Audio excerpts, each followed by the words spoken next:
He hit the delivery boy for being late. But karma arrived faster than ever. The knock on the heavy wooden door was timid, almost apologetic. And before the small black delivery boy could even step back, the door flung open. A tall white man in an expensive suit towered over him, his face red, his jaw clenched. "Do you know what time it is?" he shouted, his voice cutting like a whip. The boy, no older than 16, stammered. "Yes, sir. I am sorry. The traffic, the rain. I tried my best." But the man didn't let him finish. His hand lashed out. Smack! The boy stumbled, the pizza box tilting dangerously in his hands. His cheek burned, his eyes filled, but he held it back. He had learned to hold it back. The man sneered. "Pathetic. Can't even deliver food on time. People like you are the reason the world is a mess." Neighbors walking by slowed. A woman froze on the sidewalk. Even the driver waiting by the curb gripped the steering wheel tighter. But no one spoke. No one dared. The boy lowered his head, gripping the warm cardboard box as though it was his last piece of dignity. If you believe no child should ever suffer this way, hit subscribe and like this video now, because this story will shake your heart. Because what happened next? No one could have imagined. His name was Malik, just 16 years old. Every morning before dawn, he would ride his second-hand bicycle across the cracked streets of his neighborhood, delivering newspapers before school, carrying groceries for the elderly after class, and now delivering pizzas late into the night. Why? Because Malik's mother was sick. Too sick to work. His father? Gone long ago. The little money Malik made kept the lights on and medicine bottles filled. But despite it all, he dreamed. He dreamed of becoming a mechanic. He loved fixing things, his rusty bike, broken radios neighbors tossed away, even toys that other kids no longer wanted. Life wasn't easy. Kids at school mocked his worn shoes. Customers sneered at his dark skin. And sometimes people treated him like he wasn't even human. Yet Malik carried himself with quiet pride. A boy who believed that if he worked hard, maybe, just maybe, life would reward him. But life didn't always reward goodness. It was on this rainy Friday evening when fate placed him on the doorstep of Mr. Henry Whitaker, a wealthy businessman known for his arrogance. A man who had everything: cars, servants, a mansion with glowing chandeliers. But also a man with a short temper and a cruel tongue. And on that evening, Malik was 10 minutes late. Not because he was careless. Not because he didn't care. But because he had stopped. Stopped when he saw a stray dog limping across the road. He couldn't just leave it there. He had pulled the small animal to safety before rushing back onto his bike. 10 minutes late. And for that, he was about to face humiliation that would haunt him forever. But this was only the beginning. The night after that first slap, Malik sat at the kitchen table with a bowl of watery soup in front of him. His mother, coughing weakly in the bedroom, called out, "Did you eat, son?" "Yes, Mama," he lied, forcing down the last spoonful. His cheek still throbbed from Whitaker's hand. But worse than the pain was the shame. A slap could fade. Words, though words cut deeper. Saturday evening, Malik found himself back at the pizzeria. The manager, Mr. Jenkins, a tired but kind man, handed him another delivery slip. Malik's hands froze. "The address?" "Whitaker's mansion." "Problem?" Jenkins asked. Malik shook his head. "No, sir." He needed the money. He couldn't refuse. The rain had slowed that night, the city glowing with neon lights reflected in puddles. Malik rode faster than ever, determined not to be late again. His legs burned as he pedaled uphill, his thin jacket clinging to his back. By the time he reached the mansion, his chest heaved with exhaustion. He rang the bell. The door opened. Whitaker's eyes narrowed at the sight of him. "You again?" His voice dripped with disdain. He snatched the pizza from Malik's hands and sneered. "On time today. Surprising. Must have borrowed someone else's brain." Malik froze. His knuckles tightened around the strap of his delivery bag. "Sir, I'm just—" Whitaker cut him off. "Don't talk back. When will you people learn that punctuality isn't optional? Or is being late just in your blood?" The words stung. They weren't just insults about time. They were daggers aimed at who he was, the color of his skin, the community he came from. Whitaker tossed a handful of loose coins onto the porch. "Take your tip." The coins scattered, ringing against the marble floor. Malik didn't bend. He didn't pick them up. He simply looked at the man for a long second, his lips pressed tight, before walking away. And what came next was even worse. On Monday morning, Whitaker's office buzzed with chatter. He strolled into the boardroom, boasting loudly about his weekend. You should have seen the boy's face when I slapped him, he chuckled, sipping his coffee. Pathetic. Probably the only lesson he'll ever learn in his life. Some colleagues shifted uncomfortably. Others forced laughter, desperate not to draw Whitaker's anger. The man was powerful, his influence stretching far beyond those walls. No one dared confront him. But Whitaker's story spread. By lunchtime, whispers trickled into the city streets. And by evening, Malik felt the weight of it. Deliveries became harder. Customers eyed him suspiciously, some smirking as if they knew something. One woman refused to take her pizza from his hands, saying, "I don't want trouble like you caused at Mr. Whitaker's." At school, the taunts were merciless. "Hey Malik, late again? Better duck before someone slaps you." He tried to keep his head low, but humiliation clung to him like a shadow. He avoided mirrors, avoided conversations, avoided questions from his mother who saw the sadness in his eyes but didn't know why. That evening, as he delivered to a small cafe, 2 teenage boys laughed at him openly. "Hey, aren't you the delivery boy that rich guy smacked around?" Malik froze, his heart sinking. The story had traveled farther than he imagined. He wanted to disappear, to scream, to ask why the world always chose silence when cruelty screamed so loudly. And the worst was still to come. Sunday evening returned like a cruel déjà vu. Malik's delivery slip once again bore the name, Whitaker.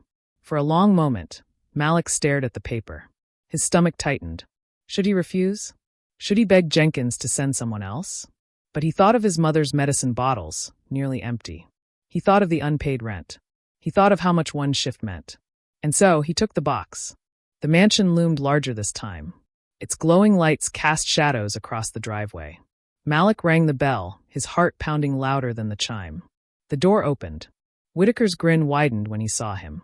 Well, back again, are you? Couldn't stay away from another lesson. Malik stayed silent, extending the box with steady hands. His voice quiet. Your order, sir. Whitaker snatched it away, tore open the lid and sneered. Cold. Just like I expected. Can't even deliver food right. Before Malik could respond, Whitaker shoved him, hard. The boy stumbled backward, his shoes sliding on the wet stone steps. He hit the ground, the box slipping, pizza spilling across the pavement. His elbow scraped, blood mixing with rainwater. The neighbors gasped. Curtains fluttered open. A man watering his garden froze mid-motion. A woman clutched her child closer. Malik lifted himself slowly. His knees shook, his hand trembling as he wiped dirt from his cheek. His voice cracked but steady. Sir, I did nothing to deserve this. Whitaker laughed, loud and sharp. You deserve worse. And as those words echoed through the night, the air itself seemed to shift. Something unseen, something inevitable was drawing closer. And what happened next would turn the entire street into a stage of justice. The street was silent. Malik stood trembling, rain dripping from his lashes, his scraped elbow stinging. Whitaker's laughter echoed like thunder, cruel and sharp. The neighbors' eyes darted between the boy and the man. Some held phones, recording but hesitant to interfere. Others whispered, shame painting their faces for doing nothing. And then, out of the shadows, came the faint sound of paws. A small, limping dog padded across the pavement, its wet fur clinging to its frail body. Malik's eyes widened. It was the same stray he had pulled from the road days ago. The animal limped toward him, tail wagging weakly, as if sensing his pain. But behind the dog came someone else. A woman in her 50s, sharp-eyed and commanding, her elegant coat glistening under the streetlights. She froze when she saw the dog. Bentley, she cried. Her voice trembled with relief. The dog barked once and limped into her arms. Whitaker smirked. Great. Now we've got stray lovers cluttering my doorstep. But the woman straightened, her gaze icy. She turned toward Malik, then at Whitaker. Her voice was calm but cold as steel. Explain what I just saw. Whitaker's arrogance flickered. He forced a smile. A boy too clumsy to do his job properly. He fell. Not my fault. But the woman raised a hand, silencing him. I watched you shove him. I heard every word. She glanced at the crowd. And so did they. Gasps rippled. Phones tilted upward, recording every second. Whitaker's face reddened. Do you know who I am? He barked. I don't answer to busybodies. But the woman stepped forward, her eyes unblinking. Oh, you'll answer. Because I'm Judge Eleanor Price. And that boy you humiliated? He saved my dog's life 2 nights ago. The only reason Bentley is alive is because of him. Whitaker froze. His mouth opened, but no words came. Judge Price pulled out her phone. The screen glowed with a recording, the shove, the insults, the spilled pizza. She turned the camera toward the crowd. And half the street has footage, too. The tension snapped. Neighbors, emboldened by her presence, stepped forward. A man shouted, "We saw it all." A woman added, "You always act like you're better than everyone." "Not this time." Whitaker's voice cracked. This is ridiculous. He's lying. They're all lying." But no one believed him anymore. His authority, once towering, shrank beneath the weight of truth. And then the sirens. Blue and red lights painted the street as a police car rolled up. Officers stepped out, their eyes sharp, their hands steady. Judge Price wasted no time. This man assaulted a minor. Multiple witnesses. Multiple recordings. Arrest him. Whitaker's jaw dropped. Arrest me? Do you know how much money I pay in taxes? Do you know? The officer cut him off. Turn around, sir.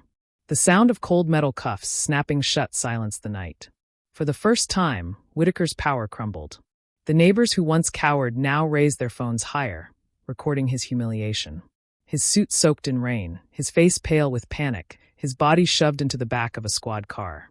Malik stood frozen, chest heaving, eyes wide. The boy who had been slapped, mocked, shoved, and silenced now watched his tormentor be dragged away. Judge Price knelt beside him, her hand gentle on his shoulder. "You showed more dignity in silence than he ever had in power," she whispered. "Justice will take care of the rest." And as the police car disappeared into the distance, Malik realized. Karma had arrived. The street felt lighter after the police car disappeared. The neighbors who had once kept silent lingered, their eyes drawn to the young boy standing soaked in the rain. For the first time, Malik wasn't invisible. Judge Price guided him toward the curb, where she gently wrapped her coat around his trembling shoulders. "Come," she said softly. "You shouldn't walk home like this." Inside the warmth of her car, Malik sat quietly, his scraped elbows still stinging. He didn't know what to say. He had never met anyone like her, someone who stood for him, believed him, without hesitation. As she drove, she glanced at him. "You saved my Bentley," she said, smiling faintly as the little dog curled up on the seat beside her. "Most people would have ignored a limping stray. But you stopped, even when you were already late for work." Malik lowered his eyes. "It just felt like the right thing to do." Judge Price nodded slowly. "Kindness often costs us something, but it never goes unseen." The news of Whitaker's arrest spread quickly. By morning, headlines shouted the story. Businessman arrested for assaulting teen delivery boy. Video clips flooded social media. His sneering face, his cruel words, his shove, it was all there for the world to see. The company he owned scrambled to save its reputation, suspending him indefinitely. Investors pulled back. Neighbors who once admired his wealth now whispered in disgust. The man who thought he was untouchable had fallen. Publicly, painfully, irreversibly. But for Malik, the story didn't end with Whitaker's shame. It began with his own chance at dignity. Judge Price kept her promise. She didn't just speak for him that night. She returned the next day with more. A scholarship application. A recommendation letter. An offer to mentor him. "You have potential, Malik," she told him, her voice steady. "And potential deserves opportunity. Don't let anyone convince you otherwise." Tears welled in his eyes as he carried the news home. His mother wept softly when he told her, holding his hand as though it were the most precious thing in the world.